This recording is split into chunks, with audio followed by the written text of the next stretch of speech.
तो दोनों देशों के बीच में जो 15वां भारत जापान वार्षिक शिखर सम्मेलन है उसके दृश्य हम आपको दिखा रहे हैं। कुछ देर पहले के दृश्य हैं और दोनों देशों के बीच में किस तरह से जो संबंध हैं उनको बदलती परिस्थितियों में किस तरह से आगे ले जाया जा सकता है, क्या कुछ बदलाव किए जा सकते हैं और जिन क्षेत्रों में पहले से साझेदारी चल रही है उसको और कैसे मजबूत किया जा सकता है, नए क्षेत्रों को किस तरह से एक्सप्लोर किया जा सकता है, इसको लेकर काफ़ी महत्वपूर्ण बातचीत यहाँ पर हुई है।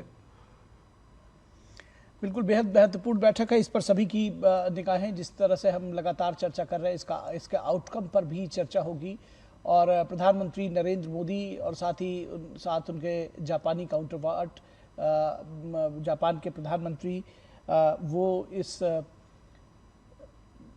प्रतिनिधिमंडल की स्तर की जो वार्ता हुई है, समिट है, इसमें शामिल हुए हैं और ये तस्वीरें आप देख रहे हैं बेहद महत्वपूर्ण।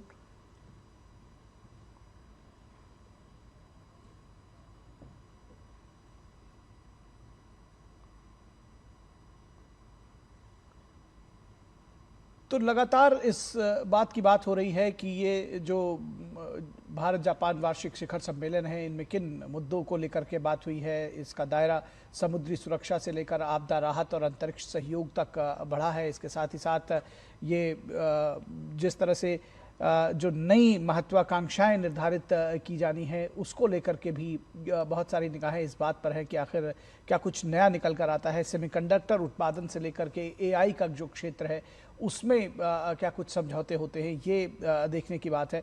साथ ही साथ जापान की उन्नत तकनीक से मजबूत सप्लाई चेन तैयार की जा सकती है, भारत की क्षमताओं को इसमें जोड़ते हुए।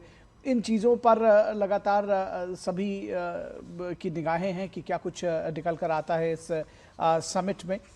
और इसके साथ ही साथ जो निवेश की बात हो रही है, जो व्यापार की बात हो रही है, पीपल टू पीपल कांटेक्ट के साथ साथ बिजनेस टू बिजनेस जो B2B कॉन्टैक्ट्स हैं उसको बढ़ाने की जो बात हो रही है, ये लगातार देखने को में मिलता है। और सबसे बड़ी बात यह है कि इसमें बहुत नंबर ऑफ एरियाज़, जिस तरह से हमारे संवाददाता अजय मिश्रा अभी थोड़ी देर पहले बता रहे थे कि बहुत सारे MOUs ऐसे हैं जिन पर हस्ताक्षर होने हैं।